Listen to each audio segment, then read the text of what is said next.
নমস্কার বন্ধুরা, আমি সোমা সংসারে তোমাদের সকলকে স্বাগত। আজকে হলো শনিবার, এখন বাজে 12:36। রান্নাবান্না সম্পূর্ণ কমপ্লিট, ঘর ঝাড় দিয়ে দিয়েছি, গ্যাস মুছে নিয়েছি। সকালে আমি সবে খেলাম, মানে রান্নাবান্না কমপ্লিট হওয়ার পর আমি 12টায় খেয়েছি, রান্না 11:59 শেষ হয়েছে। তারপরে ভাত খেয়েছি, তারপরে ঘর ঝাড় দিলাম, এঁঠো মুছলাম, এঁঠো মুছে বিছানা টিছানা ঝেড়ে ঘর ঝাড় দিলাম, তারপরে গ্যাস মুছলাম। এখন 12:36 বাজে, খাওয়া, গ্যাস মোছা, ঘর মোছা, ঘর ঝাড় দেওয়া সব হয়ে গেছে। ঘর তো সকালেই মুছে নিয়েছি, সকালে কেচেছি, ছাদে মেলা আছে, আজকে কারেন্ট ছিল, ওয়াশিং মেশিনে কেচেছি, মানে হাতে কেচে ওয়াশিং মেশিনে স্পিন করে নিয়েছি। যাই হোক, চলো এবার রান্নাবান্নাটা দেখাই। ছেলে মেয়ে দুজনেই ছাদে গেছে। এত সকাল সকাল, শনিবার দিন এমনি তো তাড়াতাড়ি হয়, তবু এত সকাল সকাল মানে করলাম কেন, চেষ্টা করেছি যে কি সকাল সকাল হয় নাকি। কারণ ওই গতকাল যে দুটো গাছ এনেছি না, ওই গাছ দুটো আজকে লাগাবোই। এর আগে আমার ছাদে কত গাছ, আজকে এই গাছটাকে ট্রান্সফার করবো, আজকে ওই গাছটাকে রিপোর্ট করবো, আজকে ওইটাকে এই করবো, অনেক কিছু বলেছি কিন্তু করতে পারিনি। কিন্তু কর্তাকে আজকে বলে রেখেছি আমাকে কালকে কিন্তু কোনো কাজে বলবো না। আমি যা রুটিন সেট করেছি এইটুকুনি রান্না করব, আর এইটুকু রান্না করেই আমি তাড়াতাড়ি কাজবাজ সারবো। এখন আধা ঘন্টা বসবো, 12:30 এখনই আমি ছাদে যাচ্ছি না, কারণ ছেলে মেয়ে নামবে, কর্তার লেপ কাঁথা ভাঁজ করে নিচে নামবো, তারপরে ছাদে যখন যাব একবারে গাছ লাগিয়ে ছাদটা ঝাড় দিয়ে গাছে জল দিয়ে আসবো। তখন ওই লেপ কাঁথা কম্বল ছেলে মেয়ে কেউ থাকলে ছাদে হবে না, আমি ফাঁকা নিরিবিলি যাব, বুঝেছো? তার জন্য ওরা এখন রয়েছে, যাক আমি গিয়ে একটু আধা ঘন্টা বসি, 12:30 বাজে 1টা পর্যন্ত নিচে নেমে ছেলেকে চান করাবো। আর মেয়ে ঠাকুর বাসন মাজবে, জামাকাপড় উল্টাবে, ওপরের ঘর ঝাড় দেবে, এগুলো মেয়ের ডিপার্টমেন্ট। মেয়ে চান করে ঠাকুরের কাছে যাবে, ওই যেটুকুনি করে চন্দন তুলসী, আমি চলে যাব, এই আর কি। চলো এবার রান্নাটা দেখাই, এখান থেকে শুরু করি। এই যে মৌসম্বি, আর আজকে আবার একটা আমলকি কেটে নুন দিয়ে রেখে দিয়েছি, ফাঁকে ফাঁকে যখন খাবে। আজকের থেকে মানে স্যালাড তো এখন বন্ধ থাকবে কদিন বলেছে, গতকালও করিনি, শুধু টমেটো কেটেছিলাম। এখানে একটু আলু ভাজা তুলে রেখেছি, সকালের আলু ভাজা, কারণ শনিবার তো সয়াবিন হয়েছে। আর এটার মধ্যে পেয়ারা, ওই যে গতকাল হাটের থেকে এনেছিলাম, এই দেখো কুচি করে কেটে, ওহো লঙ্কাটা দিতে ভুলে গেছি, শুধু ধনেপাতা দিয়েছি গো। ও ঠিক আছে, হাত দিয়ে মেখে দেবো ওখানে। ওই লবণ আর কাসন্দটা পরে দেবো ভেবেছিলাম, ধনেপাতা আর লঙ্কাটা কুচিয়ে রাখি, কিন্তু লঙ্কাটা কুচাতে ভুলে গেছি, এখন তোমাদের দেখাতে গিয়ে মনে পড়লো। যাই হোক, এই কাসন্দ দিয়ে মেখে দিলে ভালো খাবে ছেলেমেয়েরা। আর এই হলো সয়াবিন, সয়াবিন দুপুরের জন্য কেউ খায়নি, এই সয়াবিনের মধ্যে একটু আলু ভাজা দিয়ে মেখে দিলে ছেলেমেয়েরা ভালো খাবে, তাই সকালের আলু ভাজা একটু তুলে রেখেছি। কর্তা তো কদিন ধরে টমেটো এত টমেটো আনছে, আজকে চাটনি করলাম। এখন আর ফ্রিজে টমেটো নেই, দুটো রাখা আছে, আগামীকাল একটু চিকেন হয় রবিবার, দুটো রাখা আছে, ওই একটা যদি খাবে। আর এই হলো মোচা, এই যে বৃহস্পতিবার দিন ছাড়িয়েছি শ্বশুরবাড়ির মোচা, সেই মোচা। শ্বশুরবাড়ির সবজি মোটামুটি, ও না শেষ না, একটা আছে, একটা কচু আছে। এই যে মোচা, জিরে ফোড়ন, তেজপাতা জিরে ফোড়ন দিয়েছি, একটু আলু ভেজেছি, তারপরে টমেটো কাঁচা লঙ্কা কেটেছি, তারপরে সেদ্ধ করা মোচাটা দিয়ে তার মধ্যে একটু ভাজা মশলা, একটু চিনি, একটু গরম মশলা দিয়ে নামিয়েছি। আর এই তরকারিটা করেছিলাম সকালবেলা, এটা দিয়ে কর্তা আমি দুজনা খেয়েছি। এটা আলু বেগুন সিম বড়ি দিয়ে করা, দেখতেই পাচ্ছ কতটা ছিল আর কতটা নেমেছে, আমি আর কত দুজনা খেয়েছি, আরও রয়েছে। এই হলো আজকের রান্না বান্না। এই যে বিছানা পরিষ্কার, ঘর ঝাড় দিয়েছি, গ্যাস মোছা হয়ে গেছে, টেবিল পরিষ্কার, সব পরিষ্কার।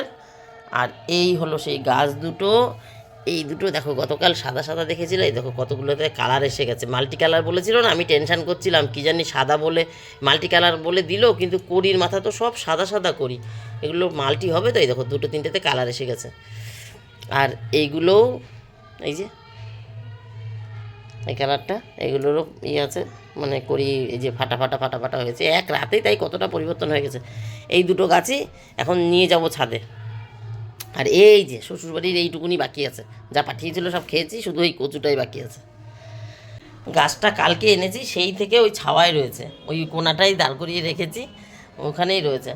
এখন ছাদে নিয়ে যাই, একটু গাছের আড়ালে রাখি, একটু মানে আলো ছায়া মতন রোদ পড়বে গাছের গায়ে, চট করে রোদে দিয়ে দেবো যখন গাছ লাগাবো, তার থেকে একটু আলো ছায়া মতন পড়ুক, আমি আধা ঘন্টা ছাদে থাকবো, তারপর নিচে আসবো, ছেলেকে চান করাবো, এই তো টুকিটাকি করবো, তারপরে যাব 1:30 নাগাদ, 1টাতেই নামবো ছাদ থেকে। চলো যাই বন্ধুরা, ও দরজা দিয়ে যাই।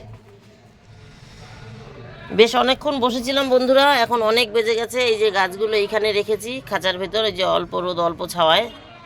এই গাছটা নিয়ে একটু সমস্যা, এই গাছটা একটু ঝিমানো লাগছে নাকি, এর পাতার কাটিংয়ে এরকম কি জানি। এই গাছটা তরতাজাই আছে, দেখি কি হয়। আর এই যে ছাদের পরিস্থিতি এখন দেখিয়ে রাখছি, নিচে নামছি, ছেলেকে চান করাবো, তারপরে এসে গাছ লাগাবো, তারপরে ছাদ ঝাড় দেবো। এই যে ছেলে মেয়ে নেমে গেছে, বই খাতা কিছু নেই।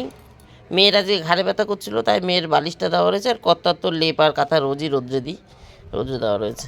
এখন এগুলো একটু ভাঁজ টাজ করে ছোটো করে এই চাদরটা নিয়ে যাব, এই চাদরটা নিয়ে যাব। আর জামাকাপড় সব উঠে গেছে। এইটা হাতে কেচেছিলাম, এটা আনতেই ভুলে গেছি, নিচেই ছিল। এই এখন আমি আসার সময় নিয়ে এসেছি টুপিটা কর্তার, এটা মেশিনে দিইনি একেতে, তারপর আনতে ভুলে গেছি। আর জামাকাপড় সব উঠে ভাঁজ হয়ে গেছে। গতকাল একবার দেখিয়েছিলাম, আজকে আরেকটু বড় হয়েছে, আর একবার একটু দেখিয়ে দিলাম। চলো নিচে যাই। 3:08 বন্ধুরা, বাপ রে বাপ করেছি ছাদের যে কাজটা করবো বলেছে। আর এই কটা কেচে নিয়ে আসলাম, দাঁড়া এই কটা রেখে তারপর তোমাদের দেখাচ্ছি। এই দেখো ছাদ ঝাড় দিয়ে দিয়েছি, পরিষ্কার দেখতে পাচ্ছ, পাতা টাতা পড়ে নেই। এত গাছ তো অত সম্ভব হয় না সংসারের কাজ করে এসে পুরো পরিষ্কার করা, তবুও এ দেখো গলিতে গলিতে হাত ঢুকিয়ে যতটা পেরেছি পরিষ্কার করেছি। এই দিকে দেখো হাঁপিয়ে গেছি, দৌড়তে দৌড়তে এসেছি। কর্তা চান করছে, এই যে কলের এখানে টপটা ছিল সব সরিয়ে দিয়েছি একটু একটু করে, কলের এখানটা ফাঁকা করে দিয়েছি। ঠাকুরের বাসন মাজতে আসলে অসুবিধা হয় খুব। আর আর এই পাশে আর হচ্ছে এই যে ওই গাছ দুটো ভেতরে যায়, ওই গাছ দুটো এখানে লাগিয়েছি, যে অল্প অল্প রোদ পড়ছে এখানটায় লাগিয়েছি। বাঁচবে কি বাঁচবে না জানি না, বাঁচলে খুব ভালো। চেষ্টা করবে এগুলো দিয়ে সামনে বছর চারা করতে। এগুলো পুনে ভ্যারাইটির চারা, হবে কি না হবে জানি না, হবে নিশ্চয়ই, হয়তো কম হবে, যে এরা যেরকম চট করেই হয়ে যায়। 10টা লাগালে তার 6টা 7টা তো বেঁচে যায়, বুঝছো? 10টা ডাল কেটে যদি লাগাই 6-7টা চারা বানাতে পারি। যাই হোক বন্ধুরা, কত চান করছে মেয়ে, খুব দৌড়দৌড়ি করে তোমাদের দেখালাম, কারণ কত চান করছে তো। 3:08 হয়ে গেছে বলো। এবার মেয়ে ওই ঠাকুরের হাফ কাজ করে দিয়েছে, ঠাকুরকে চান করে চন্দন তুলসী লাগিয়ে দিয়েছে। কত চান করে বসবে, তার মধ্যে আমি এই যে এই কটা কেচে নিয়ে এসছে, এই কটা মেলি আর পুজো দিয়ে নামি, তারপরে খেতে দেবো। ইমনের আবার ব্যায়াম আছে, যোগা ক্লাস, ওই 4টে 4:30 নাগাদ যায়। 3:10 মানে পুজো দিয়ে নেমে খেতে দিতে 3:30, আধ ঘন্টা না বসে খেয়ে উঠে কি ব্যায়াম করতে যেতে পারে, এই আর কি। তাহলে বন্ধুরা আজকের মতন আমার গল্প এখানে শেষ। টাটা বাই বাই, তোমরা সবাই ভালো থেকো সুস্থ থেকো, দেখা হবে নতুন একটা দিন নতুন একটা গল্পের সঙ্গে। কাজ একটু বাকি আছে, সেটা হলো গাছে জলটা এখন আর দিতে পারিনি, সব পরিষ্কার করেছে এদিক ওদিক সব, কিন্তু গাছে জল দিতে গেলে আরও দেরি হয়ে যাচ্ছে। তো গাছে জলটা ওই ছেলে যখন যাবে যোগা ক্লাসে, মেয়ে দিয়ে আসতে যাবে, আমি বাড়িতে থাকবো, সেই সময় আমি জল দিয়ে দেবো বিকালবেলা, কিংবা সন্ধ্যার সময় জামাকাপড় যখন তুলতে আসবো তখন দিয়ে দেবো, ঠিক আছে? টাটা।